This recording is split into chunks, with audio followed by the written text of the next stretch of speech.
नमस्कार दोस्तों, मैं हूँ राज शर्मा और आप देख रहे हैं हाईवे नाइट। तो चलें दोस्तों, आज की कहानी की सफ़र पर। दोस्तों, मैं आज आपको लेके चलता हूँ राजस्थान 2003 में।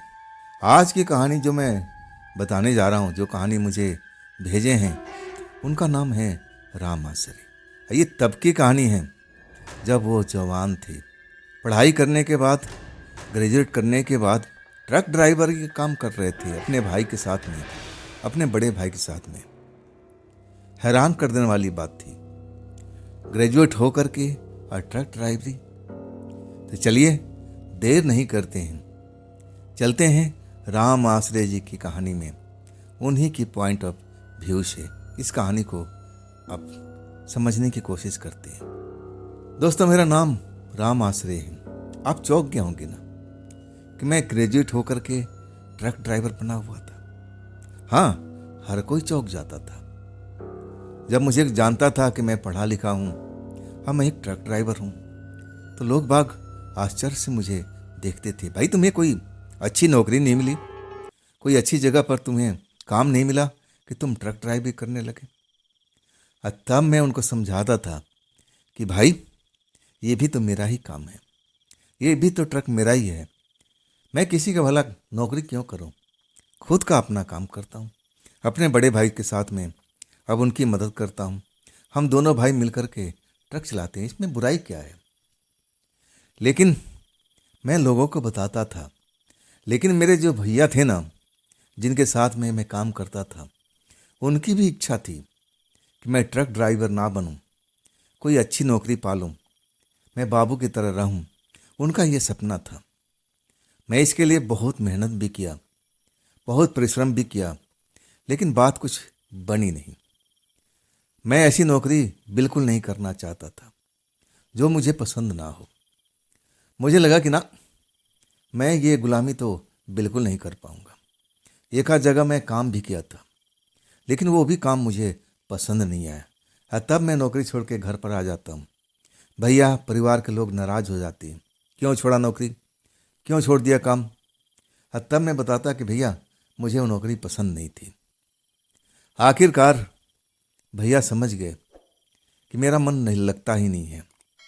तब आप कहने लगे कि अगर तू घर में बैठना चाहता है तो मैं तेरे लिए कोई धंधा पानी कर देता हूँ, कोई दुकान वगैरह खोल देता हूँ, तू अपना दुकान चला, कोई छोटा मोटा बिजनेस कर ले।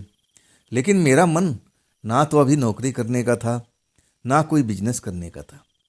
मैं अभी इस लफड़े में पड़ना ही नहीं चाहता था। मैं चाहता था कि पहले मैं घूमूं फिरूं, दुनिया के बारे में जानूं, और तब मैं कुछ ना कुछ ज़रूर करूंगा। लेकिन भैया मुझे घर पर बैठने नहीं देते हैं और कहते हैं कि नहीं, तू चल मेरे साथ में। वैसे भी मेरे पास में एक लड़का काम करता रहता है, अब उसको छोड़ देता हूँ, अब तू मेरे साथ में चल। और आखिरकार मैं भैया के ट्रक पर आ चुका था। और वो दिन था और आज का दिन था। भैया तो अब घर पर आराम कर रहे थे, तबीयत खराब था। वो आना तो चाहते थे इस सफ़र पर, लेकिन मैं उनको रोक देता हूँ कि नहीं भैया, आप घर पर रुको, दवाई दवाई भी खाओ और आराम करो। भैया की शादी हो चुकी थी, भाभी भी आ चुकी थी। मैं नहीं चाहता था कि वो मेरे साथ में अब ट्रक का सफ़र में इधर से उधर घूमे। कुछ दिन अपने घर पर आराम करें, भाभी के साथ में रहें, अपने सेहत का ख्याल रखें। मेरा सफ़र जो था ना, राजस्थान का सफ़र था। भैया मुझसे ज़्यादा अनुभवी थे, वो ट्रक ड्राइवरी में मास्टर, मैं उनको बोल सकता हूँ। लेकिन भैया ऐसे ऐसे कभी बात बोलते थे मुझे समझाने के लिए, मुझे बताते थे कि देख राम आसरे, हम लोग अब जिस रास्ते पर चल रहे हैं, इस रास्ते पर ना जाने कितनी एक्सीडेंट हुआ होगा, ना जाने कितनी लोगों की मौत हुई होगी। तो ये सब लोग जो मर जाते हैं, उनकी आत्मा भटकती रहती है, हमें नज़र नहीं आती है।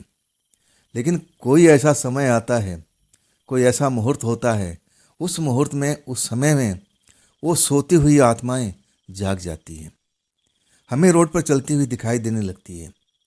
हम उनको देख करके डर जाते हैं। हमें लगता है कि हम पर हमला करने वाली है, और हम अपना नियंत्रण अब खो देते हैं। हम एक्सीडेंट करा देती हैं। कई बार ऐसा होता है कि पूरा ट्रक की ट्रक पलट जाती है, ड्राइवर भी मारा जाता है, जो भी ट्रक में होता है उनकी मौत हो जाती है, और ट्रक का तो अब बिल्कुल हालत ख़राब हो जाती है। तो देखो, ऐसी भी तुम्हारे साथ में कभी भी घटना होना तो तुम डरना नहीं, पहले उनको देखो, परखो कि वाकई में वो चीज़ क्या है। क्या तुम्हारे ट्रक के पास में आ रहे हैं या फिर यूं ही वो सड़क पर घूम रहे हैं। अगर ऐसा है तो तुम्हें डरने की जरूरत नहीं है। वो आत्माएं सोते सोते जाग गई हैं और वो विचरण कर रही है। वो तुम्हें नुकसान नहीं पहुंचाएगी अगर तुम उनके पास में रुकोगे नहीं, उनसे डर के नहीं भागोगे और उनका कोई नुकसान नहीं पहुंचाओगे, और तब तक वो तुम्हारा भी नुकसान नहीं पहुंचाएगी। तुम उस टाइम में अपने होश में रहना है और उस जगह से बिना कोई शोर शराबा किए हुए निकल जाना है। वो आत्माएं तुम्हारी पीछा नहीं करेगी। वो जानती है कि तुमने उसका कोई नुकसान नहीं पहुंचाया, तो वो तुम्हारे पीछे नहीं भागेगी। हाँ, अगर तुम उस जगह पर रुक जाते हो और शोर शराबा करते हो तो उनको लगेगा कि तो हमारा नुकसान करने के लिए आया है। वो आत्माएं डर जाती है और फिर तुम पर हमला भी कर देती है। भैया ऐसे बताया करते थे, लेकिन मैं उनसे ज़्यादा पढ़ा लिखा था, ग्रेजुएट था। मैं उनको समझाता था कि भैया ये सब आपकी वहम है, ऐसा कोई भूत प्रेत होता ही नहीं है। अगर होता तो किताब में ज़रूर पढ़ाया जाता भूतों के बारे में, हर चीज़ के बारे में है, तो भूतों के बारे में अब पुस्तक में क्यों नहीं ज्ञान दिया हुआ है। भैया ये सब ठीक नहीं है जो आप समझा रहे हो ना। ये कहा जाता है ना कि आप बिल्कुल अंधविश्वास में बात कर रहे हो। मैं भैया को समझाता था तो भैया हंस देते थे और कहते हैं, हाँ तू मेरे से ज़्यादा पढ़ा लिखा है ना, तभी मुझे नॉलेज दे रहा है। अरे ऐसा होता है भाई, मेरे कुछ साथी ड्राइवर हैं, उनके साथ में हुआ था और तब मैं सब कुछ भली भांति समझता हूँ। ये झूठ बात नहीं है। ऐसा समय, कुछ ऐसा टाइम आता है कि जो सोती हुई आत्माएं वो जाग जाती है, सड़क पर विचरण करने लगती है। तुम्हें उन चीज़ों को ध्यान रखना चाहिए। अगर तुम ट्रक चालक हो ना, तो इन चीज़ों पर नज़र रखना तुम्हारा ज़रूरी है। खैर, मैं उन बातों पर कभी ध्यान नहीं देता था। मुझे लगता था कि उनके जो दोस्त यार हैं ना, वो भी कम पढ़े लिखे हैं और भैया को कुछ उल्टे सीधे कहानी बताया करते होंगे। इसमें कोई सच्चाई नहीं है। लेकिन जब मैं अकेले सफ़र पर निकलता हूँ, और वो भी मेरा सफ़र था राजस्थान का, मैं रात को एक जगह पर जब 10 बज जाता है और वहाँ से अभी जो हमारा ठिकाना था, जहाँ हमारा माल था, वो काफ़ी दूरी पर था। कम से कम 100 किलोमीटर से ऊपर की सफ़र थी। वो भूख लगी हुई थी, रात का 10 बजा हुआ था और सड़क जो था ना, जिस सड़क पर चल रहा था, बड़ा अलग ही था। वो दोनों साइड में कीकर का पेड़, घनी झाड़ियाँ, दूर दूर तक कस्बा गांव नज़र नहीं आता था। हाँ, कभी कभी रोड के किनारे थोड़ी दूरी पर कोई कस्बा गांव नज़र आ जाता था, जहाँ पर रोशनी, लाइट मुझे दिखाई देती थी। लेकिन रात हो चुकी थी तो सब लोग अपने अपने घर में दरवाज़ा बंद करके सोए हुए थे। लेकिन हमें उनसे क्या काम, हमें तो अपने सफ़र को पूरी करनी थी। भूख लगी हुई थी। 10 बजने के बाद मुझे भूख ज़्यादा ही कुछ आज लग रही थी। मुझे लगा कि भूख लगी है तो कहीं पर कहीं ना होटल तो होगा, कोई ढाबा तो होगा। मैं ढाबा की तलाश करने लगता हूँ और जब मैं ढाबा की तलाश करता हूँ ना, तो एक माइल स्टोन पर मुझे साफ साफ लिखा हुआ नज़र आता है, पुराना शहर 10 किलोमीटर। उसी शहर में तो मुझे जाना था, उसी शहर में मुझे तो पहुंचना था। क्या मैं उस शहर के इतना करीब आ गया हूँ? मात्र 10 किलोमीटर है, ये कैसे संभव है? नहीं नहीं नहीं, ये बोर्ड शायद बहुत पुराना है। इसमें जो लिखा हुआ है ना, साफ साफ नज़र नहीं आ रहा है। ये 100 किलोमीटर के आसपास होगा। इस पर मुझे लग रहा है कि 1 जीरो तो मिट चुका है, सिर्फ 10 लिखा हुआ नज़र आ रहा है। ऐसा हो ही नहीं सकता। लेकिन जब मैं थोड़ा ही आगे पहुंचता हूं, तब मुझे एक ढाबा नज़र आता है। ढाबे में रोशनी है। मैं उस रोशनी को देख करके समझ गया ये तो होटल है। लेकिन वहाँ पर कोई ट्रक ड्राइवर नहीं था, ना कोई ट्रक खड़ी हुई नज़र आ रही थी, ना वहाँ पर कोई हलचल था। बिल्कुल सुनसान पड़ा हुआ था। अगर भूख नहीं लगी होती ना तो मैं ऐसे ढाबे पर कभी रुकने का कोशिश भी नहीं करता। मैं ऐसे ढाबे पर रुका करता था जहाँ पर चहल पहल हो, खाना ढंग का मिलता हो, और तभी तो वहाँ पर भीड़ रहती है। और कुछ ऐसे ढाबे होते थे जो जिन पर भीड़ नहीं होती थी, बिल्कुल सुनसान में अब नज़र आते थे। कई बार ऐसा मौका आया कि हमें ऐसे ढाबे पर खाना पड़ा था, तब हमें स्वाद नहीं आया था। हमें लगा कि सब बेकार हो गया, पेट भी नहीं सही ढंग से भरा और स्वाद भी नहीं आया और पैसा भी देना पड़ा। मज़ा नहीं आया ऐसे ढाबों पर। तब मैं ऐसे ढाबे का चयन करता था जो चहल पहल हो, वहाँ पर भीड़ भी मुझे दिखाई दे। भीड़ का मतलब है कि उस ढाबे में जान है, उसकी स्वाद अलग होगी।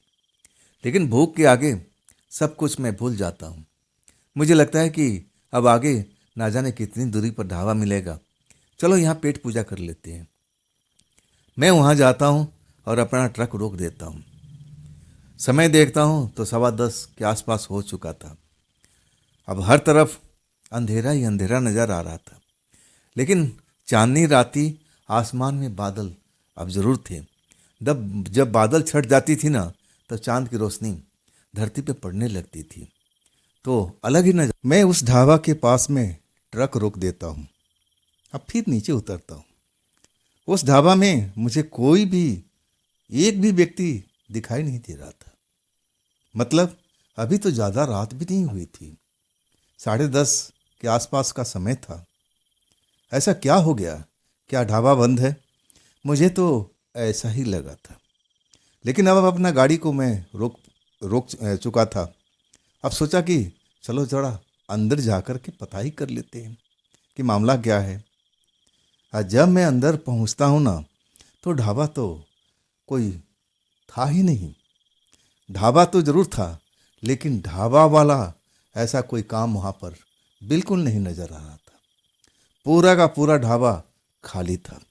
हाँ, कुछ चारपाई वगैरह, कुछ तख्त वगैरह जरूर मुझे बिछे हुए दिखाई दे रहे थे, लेकिन ना तो खाना और ना कोई खाना बनने का वहाँ पर अब दिखाई दे रहा था।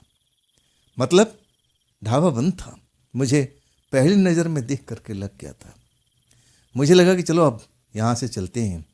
वैसे भी ढाबा मुझे जम नहीं रहा था, लेकिन भूख लगा हुआ था ना, इसलिए मैं इस ढाबे पर रुक गया था। लेकिन जैसे ही मैं ढाबा से बाहर निकलता हूँ, एकदम अंधेरा अंधेरा हो जाता है। अंधेरा तो पहले भी था, जब आसमान में जब चांद छिप जाता था तो घना अंधेरा हो जाता था, लेकिन कुछ अंधेरा विशेष ही नजर आने लगता है। मेरा ट्रक कहाँ है मुझे तो पता ही नहीं चलता है। मेरा ट्रक किस जगह पर है मैं देख ही नहीं पाता हूँ। अचानक ढाबा के अंदर से आते हुए ये सब मुझे क्या देखने को मिल रहा है? मेरा ट्रक कहाँ गया? मैं जब ढाबा की तरफ पलट के देखता हूँ, जो चारपाई मुझे अभी खाली दिखाई दे रही थी, जो तख्त मुझे खाली दिखाई दे रहा था, उस पर कोई न कोई लेटा हुआ था, जैसे सब गहरी नींद में सोए हुए हों। मैं ये सब देख करके आश्चर्य में रह जाता हूँ। अभी तो ये ढाबा बिल्कुल खाली था, इसमें कोई एक भी व्यक्ति नहीं था। अभी जब मैं पलट के देखता हूँ तो कोई ना कोई चारपाई पर कोई लेटा हुआ है, चादर ओढ़े हुए, जैसे गहरी नींद में सब सो रहे हो। हर चारपाई मुझे कोई खाली नज़र नहीं आ रही थी। मैं बाहर फिर देखता हूँ कि अरे चलो अंधेरा छट गया होगा, अब तो ट्रक मेरा नज़र आ रहा होगा, लेकिन ट्रक नाम का चीज़ वहाँ पर थी ही नहीं। तो कहाँ गई ट्रक मेरा? ये सब मेरे साथ में क्या हो रहा है? क्या हो रहा है? एक पल तो मैं समझने की कोशिश करता हूँ, लेकिन मैं समझ नहीं पाता हूँ।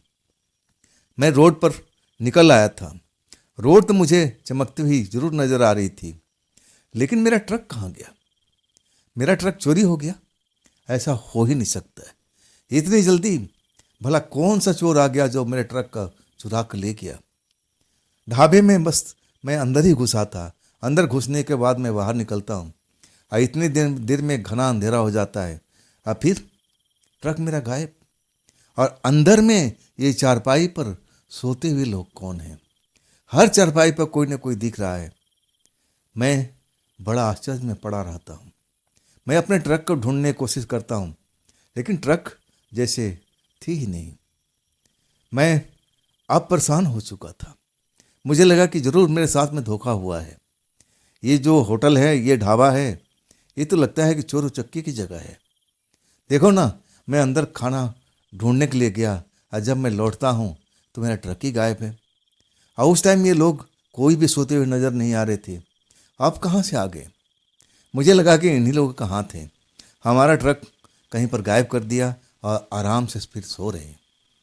मैं जाता हूँ एक चारपाई के पास में, कोई सोया हुआ था। उसको उठाता हूँ, अरे भाई उठो, अरे भाई उठो, उठो भी, मुझे तुमसे कुछ पूछना है। तुम्हें ज़रूर मालूम है, तुम्हें ज़रूर मालूम है कि मेरा ट्रक कहाँ है। लेकिन वो चादर ओढ़े सो रहा था, बिल्कुल मेरी कितनी आवाज़ देने के बाद भी उठ नहीं पाता है। मुझे अब गुस्सा हो चुका था, गुस्सा आ चुका था। मैं गुस्से से कांपने लगता हूँ। एक तो देखो हमारे ट्रक को चोरी कर लिया और ऊपर से शरीफ बन करके ये सब, मुझे लग रहा है कि सब चोरों का गैंग है। और देखो कितना ईमानदारी से आकर के सो गए हैं, जैसे इनको कुछ पता ही नहीं है। मुझे जब गुस्सा आता था ना, तो मैं अपने आप पर जल्दी से कंट्रोल नहीं कर पाता था। मैं झटके से जो चादर ओढ़ रखा था, पहली चारपाई वाला, और उसका चादर खींच देता हूँ। आज जैसे ही चादर खींचता हूँ ना, मेरी आँख एकदम एकदम जैसे ऊपर नीचे होने लगती है। ऐसा लगता है कि नहीं नहीं, ये तो हो ही नहीं सकता, ऐसा मैं कभी देख ही नहीं सकता हूँ। जो मैं देख रहा हूँ ना, ये कभी हो ही नहीं सकता। मैं देखता हूँ कि चारपाई पर एक नौजवान लेटा हुआ है। उसका चेहरा ऐसा जख्मी की हालत में दिख रहा है, जैसे उसका कोई गाड़ी से एक्सीडेंट हो चुका है। उसका चेहरा एकदम पिचका नजर आ रहा है एक साइड से। एक आंखें तो थी ही नहीं, एक आंखें अंदर धसी हुई थी। और वो सांस ले रहा था, वो सांस ले रहा था। जिस अवस्था में था, कोई भी इंसान जिंदा तो रह ही नहीं सकता है। आखिर जैसे मैं उसको देखता हूँ, अब एकदम कांप जाता हूँ। मुझे लगा कि नहीं, दूसरे चरपाई में मुझे देखना चाहिए। दूसरा चरपाई पर मैं ऐसे ही करता हूँ, जैसे चादर खींचता हूँ, ऐसे ही कुछ मंजर मुझे दिखाई देता है। इसमें नौजवान नहीं, एक 40-45 साल का अधेड़ व्यक्ति था। वो लेटा हुआ था, उसका सर फटा हुआ था। ये सब देख करके मैं एकदम दंग रह जाता हूँ। मुझे लगा कि मैं कहाँ आ गया हूँ भाई, मैं किस जगह पर फंस गया हूँ। मैं फिर भागता हूँ, ढाबे से बाहर निकलता हूँ और बाहर देखता हूँ तो अभी भी मेरा ट्रक नहीं था। कहाँ गया मेरा ट्रक? मेरे ट्रक को कौन चुरा के ले गया? मैं रोने लगता हूँ। मुझे लगता है कि अब मैं तो अब बुरी तरह से फंस चुका हूँ। अब मैं भैया को अपना क्या जवाब दूंगा? मेरा ट्रक तो चोरी हो गया, और वो भी माल से लोडेड ट्रक। मैं उस पार्टी को क्या जवाब दूंगा जिसका माल लोड था? मैं डर जाता हूँ, रोने लगता हूँ। और तब मुझे लगा कि एक बार और ढाबे में चलना चाहिए। ये सब क्या हो रहा है मेरे साथ में? ऐसा हो ही नहीं सकता है। इतना एक्सीडेंट होने के बाद में कोई इंसान जिंदा कैसे रह सकता है? सांस ले रहा है, और दूसरा जो शख्स को मैं देखा था, उसका सर फटा हुआ था और वो भी सांस ले रहा था, जैसे आराम से चारपाई पर सो रहा हो, उसको कोई कष्ट ना हो, ना उसको तकलीफ हो।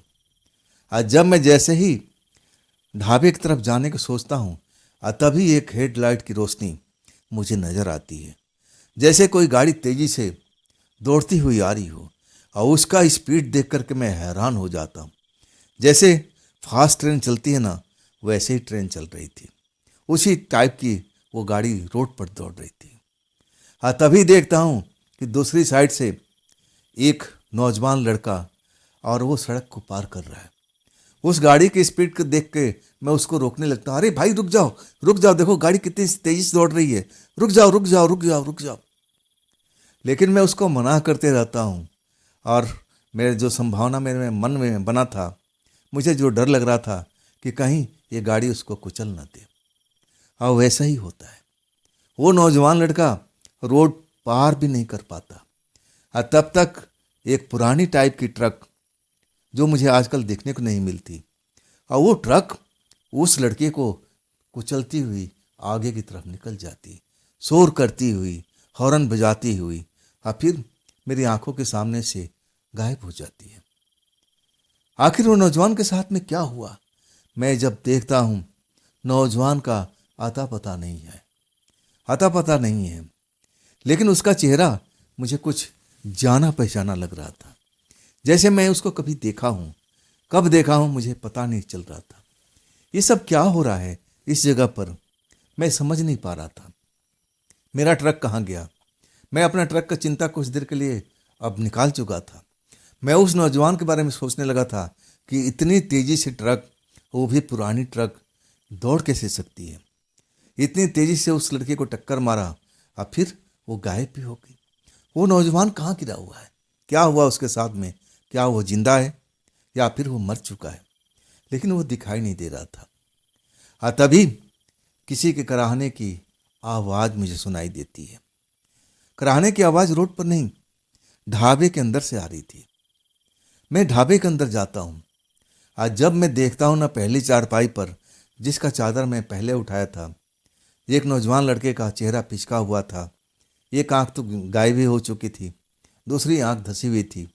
और जिस पोजीशन में उसका शरीर था, उसको तो जिंदा रहना भी नहीं चाहिए था, लेकिन वो सांसें ले रहा था। वही नौजवान लड़का मुझे उसी चारपाई में बैठा हुआ दिखाई देता है, दर्द से करा रहा था।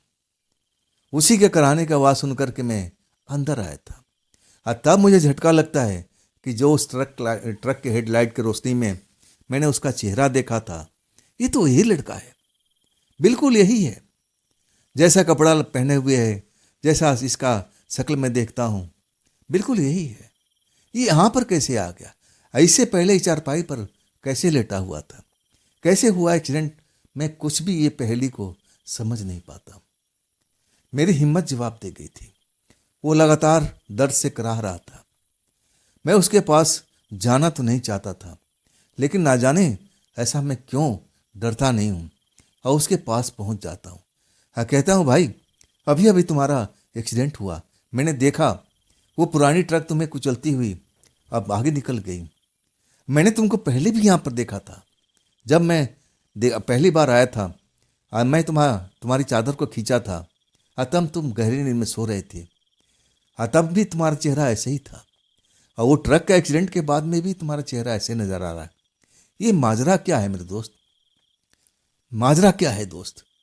मैं उस टाइम मेरा दिमाग काम नहीं कर रहा था। मुझे लग रहा था कि मैं अब जैसे भयानक सपना देख रहा हूँ। सपना में ऐसे ही कुछ ना कुछ गलत दिखाई देता है, जो विश्वास करने लायक नहीं होता है। आज जब नींद खुलती है ना, तो सब कुछ सामने आ जाता है कि ये तो भयानक सपना था। सपना कहीं सच थोड़ी होता है। लेकिन ये सपना मुझे लग नहीं रहा था। सपने की बात अलग थी।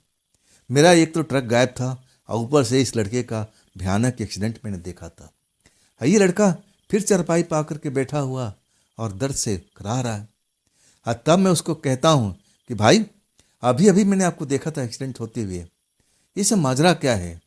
आज जैसे ही मैं बोलता हूँ ना, उसकी जो एक बंद आँख थी वो खुल जाती है। एक ही आँख थी उसकी, वो भी खुल जाती है, और उसकी आंखों का रंग सुर्ख लाल था। चारपाई पर जो बैठा हुआ था अब उठकर खड़ा हो जाता है। तब मैं उसका पूरा शरीर देखता हूँ। ऐसा कोई शरीर का अंग नहीं था जो जख्म ना हो। जैसे ही उठता है ना, तब मैं देखता हूँ कि जितने चारपाई वहाँ पर बिछी हुई थी, कम से कम 5-7 तो जरूर थी, और 2 तख्त थे। जो जो लोग उस पर लेटे हुए थे, और वो सब के सब उठ जाते, चादर फेंक करके उठ के खड़े हो जाते, और सब मेरे पास में आके खड़े हो जाते, जैसे मैं उनकी नज़र में अजूबा आदमी हूँ। मैं अलग ग्रह से आ चुका हूँ। वो मुझे घूर रहे थे, और सबके साथ में कुछ ना कुछ ऐसा मैं देख रहा था। किसी का अंग सही सलामत नहीं था। मतलब जितने लोग थे सब एक्सीडेंट में घायल थे, ऐसा मुझे अब उस टाइम जरूर लग रहा था। सब मुझे घूर रहे थे, और वो जो लड़का करा रहा था, अचानक वो कराहना बंद कर देता है। कराहना बंद करता है ना, तब मैं उससे पूछता हूँ कि भाई ये आपके साथ में क्या हुआ है? मैं यहाँ पर अपना ट्रक लेके आया था, मेरी ट्रक नहीं मिल रही भाई। क्या आपको पता है मेरा ट्रक कहाँ है? और ये आपको ये ट्रक कुचल के चला गया, फिर भी आप जिंदा हो इस पोजीशन में, अभी आप जिंदा हो। आपको तो हॉस्पिटल जाना चाहिए। जैसे ही ये बात बोलता हूँ ना, वो नौजवान लड़का हंसने लगता है। उसकी हंसी जैसे निकलती है, और जितने वहाँ पर लोग खड़े थे मुझे घेरे हुए, सबके सब हंसने लगती है। हंसी उनकी थमती नहीं है, धीरे धीरे से बढ़ती बढ़ती अब एकदम शोर होने लगता है। उनकी हंसी मेरे कानों में दर्द का एहसास कराती है। ऐसा लगता है कि हंसते हंसते वो लोग जो आवाज़ निकाल रहे हैं मेरे कानों को बर्दाश्त से लिमिट हो जा रहा है। अचानक सब के सब शांत हो जाते हैं, और उसमें से वही नौजवान लड़का अब मुझसे बात करता है कि तुम भी अब इसी जगह पर आ गए हो, लेकिन तुम जिंदा हो, ऐसा कैसे हो सकता है? तुम तो बिल्कुल सही सलामत दिख रहे हो, तुम तो हम जैसे नहीं हो, तो तुम फिर इस जगह पर कैसे आ गए? तुम यहाँ पर क्या कर रहे हो? तुम्हें यहाँ पर रुकना नहीं चाहिए, तुम्हें यहाँ से निकल जाना चाहिए, नहीं तो तुम फिर इस जगह से मुझे लगता है कि शायद कभी निकल नहीं पाओगे। जैसे हम इस जगह पर हैं, हम तो इसी जगह पर रहते हैं, हम तो यहाँ से कहीं जा भी नहीं सकते हैं, लेकिन तुम्हारे साथ में तो कुछ हादसा हुआ ही नहीं है, तुम्हारा शरीर तो बिल्कुल ठीक ठाक लग रहा है मेरे दोस्त। अभी भी तुम्हारे पास में समय है, हाँ तुम निकल जाओ यहाँ से, नहीं तो ऐसा समय भी आएगा कि तुम इस जगह से कभी निकल नहीं पाओगे। वो लड़का जो हंस रहा था, डरावनी हंसी, और वो शांत हो चुका था, और मुझे बता रहा था कि इस जगह से तुम जितना जल्दी हो सके निकल सको। और फिर जितने लोग थे वो भी शांत हो चुके थे और उसी के बात को दोहरा रहे थे। हाँ हाँ, तुम तो बिल्कुल सही सलामत हो, तुम इस जगह पर कैसे आ गए? तुम्हें तो इस जगह पर आना ही नहीं चाहिए था, तुम कैसे इस जगह पर आ चुके हो? तुम जल्दी से निकल जाओ, नहीं तो इस जगह से तुम निकल नहीं पाओगे। माजरा क्या था? ये लोग कौन थे? यहाँ क्या कर रहे थे? यहाँ कौन सी खिचड़ी पक रही थी जो मुझे समझ में नहीं आ रही थी? मैं बहुत परेशान था। और तब मैं कहने लगा भाई मेरा ट्रक नहीं है। और तब वही लड़का कहने लगा कि ट्रक की चिंता मत करो, इस जगह से जितना दूर जा सकते हो तुम निकल जाओ, पीछे मुड़कर मत देखना, पीछे मुड़कर बिल्कुल भी मत देखना, इस जगह से जितना दूर तुम जा सकते हो चले जाओ, ट्रक तुम्हारा जरूर मिल जाएगा। ट्रक कहीं नहीं गया होगा, लेकिन मैं कहता हूँ कि जितना जल्दी हो सके, ये समय बदलने वाला है। मुझे समय का अब अनुमान हो रहा है, वो मुझे शोर सुनाई पड़ रहा है, और जैसे शोर सुनाई खत्म होगा, वो आवाज़ खत्म हो जाएगी, और फिर ये जगह बदल जाएगा, हम लोग फिर गायब हो जाएंगे, फिर हम ऐसी जगह पर जाएंगे जहाँ पर अंधेरा ही अंधेरा है। लड़का किस जगह की बात कर रहा था, क्या पहले बुझा रहा था, मुझे कुछ भी समझ नहीं आ रहा था, लेकिन मैं इतना खौफ में भर गया था। वो जैसे इंसान को मैंने देखा था, किसी के अंग सही सलामत नहीं थे, मतलब जितने लोग थे यहाँ पर किसी न किसी के साथ में एक्सीडेंट जरूर हुआ था, और तभी वो घायल नजर आ रहे थे। हम मुझे अब समझा रहे थे कि जितना जल्दी हो सके तुम इस जगह से निकल जाओ, लेकिन मैं जैसे मेरे पैर बंधे हुए थे, मैं उस जगह से निकल नहीं पा रहा था। लेकिन वो नौजवान लड़का जो बुरी तरह से घायल था, जिसका एक्सीडेंट मैंने अभी अभी देखा था, वो मेरी मदद करता है, कहता है दोस्त यहाँ पर रुकना तुम्हारे लिए खतरे से खाली नहीं है, तुम तो इस जगह पर हो ही नहीं, तुम इस जगह पर कैसे आ गए हो? मैं भी नहीं समझ रहा हूँ, मैं तुम्हें अब यहाँ से निकालने की कोशिश करता हूँ, तुम चलो, मैं तुम्हें बाहर निकालने का रास्ता बताता हूँ, जल्दी आओ, नहीं तो कहीं रास्ता बंद ना हो जाए। मैं उस रहस्य को समझ नहीं पाया था, मुझे लगा कि ये भयानक सपना है, जब मेरी नींद खुलेगी तो सब कुछ समान हो जाएगा, मुझे डरने की आवश्यकता नहीं है। लेकिन जो मंजर मैं अपनी आंखों से देख रहा था, इतना भयानक मंजर मैंने कभी जिंदगी में नहीं देखा था। ऐसे ऐसे लोग जो घायल थे, शायद एक्सीडेंट में सब के सब अब अपना जान गंवाए होंगे, घायल हुए पड़े थे, जैसे उस टाइम मैं देख रहा था, और सब मेरी मदद करने की कोशिश कर रहे थे कि आप इस जगह से निकल जाओ, आप इस जगह से निकल जाओ, ये जगह आपके लायक नहीं है, यहाँ पर तो आपको आना ही नहीं चाहिए, इस जगह पर कैसे आ गए? खुद हैरत में पड़े हुए थे। और तब नौजवान कहता है चलो भी, वो मुझे धक्का देता है, और तब जैसे मेरे पैर जो जाम हुए पड़े थे, मैं उछल पड़ता हूँ, मैं आगे की तरफ भागता हूँ, वो मेरे पीछे होता है, और मैं जब बाहर निकलता हूँ तो वैसे ही रोड दिखाई देता है, अंधेरे में डूबा हुआ। मैं अपने आसपास देखता हूँ कि मेरा ट्रक कहाँ है। अभी मेरा ट्रक नज़र नहीं आ रहा था। नौजवान लड़का कहता है, उस तरफ देखो, तुम्हें छोटी सी एक रोशनी नज़र आ रही है ना। वो रोशनी बहुत दूर नज़र आ रही थी। मैं कहने लगा, हाँ हाँ, एक बिंदु सी रोशनी नज़र आ रही है। कहने लगा, उसी रोशनी की तरफ दौड़ लो, आओ जितना जल्दी हो सके उस रोशनी के पास पहुंच जाओ, और तभी तुम इस जगह से निकल पाओगे, और नहीं तो तुम इस जगह पर फंस जाओगे और फिर हमारे जैसा बन जाओगे। तुम इस जगह पर और फिर निकल नहीं पाओगे। तुम्हारे पास अभी वक्त है। वो रोशनी जब तक ना बुझे समझ लो कि तुम सही रास्ते पर जा रहे हो। अगर वो रोशनी बुझ गई तो फिर हमारी दुनिया में कैद हो जाओगे। जाओ भी, भागो भी। और जितने लोग थे सब मुझे कह रहे थे कि जाओ भी, अब दौड़ो भी, नहीं तो रोशनी बंद हो जाएगी, दरवाज़ा बंद हो जाएगा। ना जाने अब कौन सी रोशनी, कौन सी दरवाज़ा, वो रोशनी का रहस्य क्या था, मैं तो समझ ही नहीं पाया था। लेकिन उस लड़का ने फिर मुझे धक्का देता है। जैसे धक्का देता है ना, जैसे मेरे लगता है पैरों में पंख लग गया। मैं दौड़ना शुरू कर देता हूँ। दौड़ते जाता हूँ, दौड़ते जाता हूँ। अब मैं पीछे मुड़कर नहीं देखता, जैसा लड़का ने कहा था। मैं दौड़ते जाता हूँ। जितना अब उस रोशनी के नज़दीक पहुँचता हूँ, वो रोशनी तो पहले छोटी नज़र आ रही थी, और इसके बाद रोशनी का विस्तार होता जाता है, बड़ा होती जाती है। और मैं आखिरकार जब थक जाता हूँ बुरी तरह से, अब लगता है कि मैं दौड़ नहीं पाऊँगा, अब मैं दौड़ नहीं पाऊँगा। रोशनी बिल्कुल धीमा होने लगा था। उसकी जो चमक थी वो कम होने लगी थी। वो सभी ने बताया था कि रोशनी बुझना नहीं चाहिए, रोशनी की चमक खत्म नहीं होना चाहिए।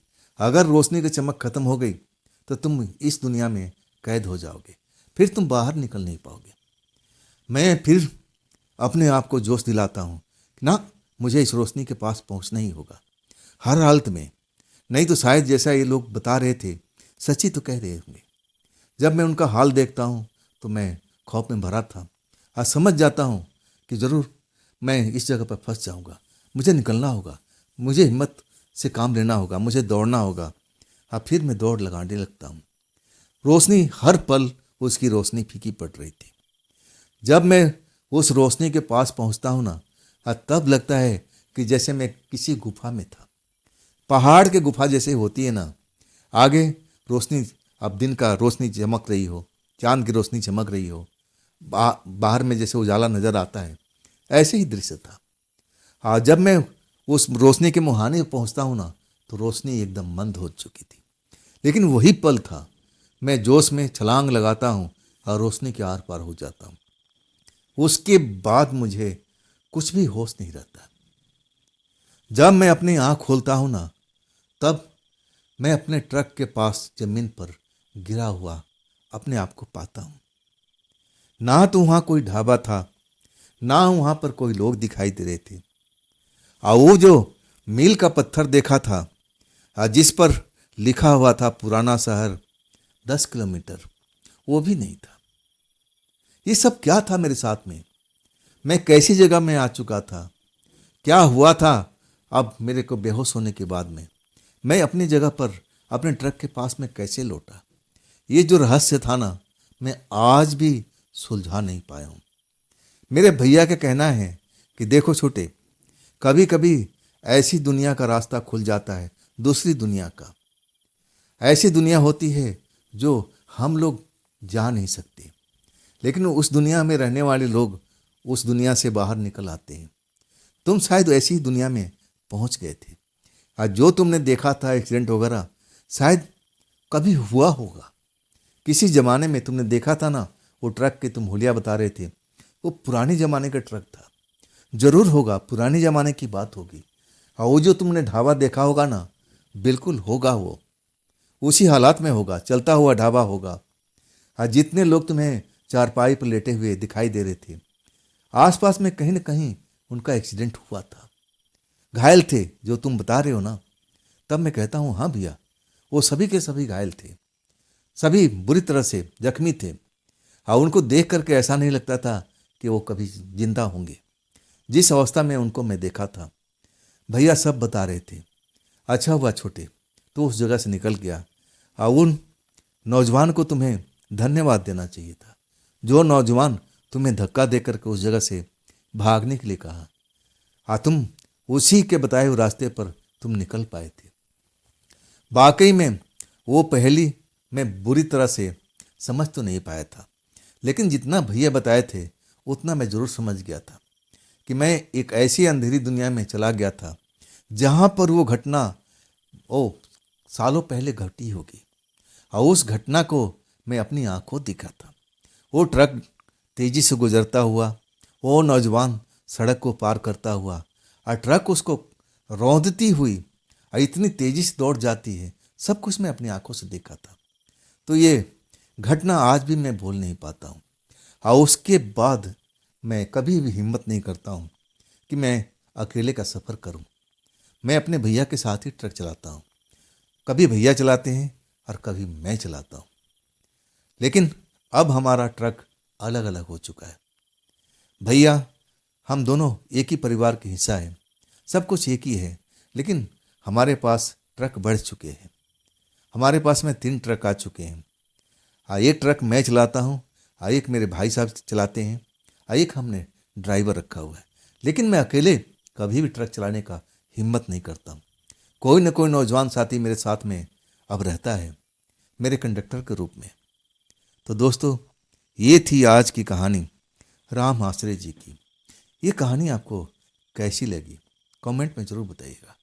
अगर आपके पास भी ऐसी कोई अपनी आप बीती है, कोई घटना है, कोई अपनी कहानी है, तो आप ज़रूर बताइएगा। मेरे इंस्टाग्राम पर, मेरे व्हाट्सएप नंबर पर, मेरे मेल आईडी पर। और दोस्तों, ये भी चैनल आप ही का है, इसको भी अपना प्यार दीजिए, लाइक कीजिए, सब्सक्राइब कीजिए, अपने दोस्तों को शेयर कीजिए और हाइप वाले बटन को ज़रूर दबाइएगा। दोस्तों, फिर हम जल्द मिलते हैं इस चैनल पर। आप लोग अपना ख्याल रखिएगा। नमस्कार।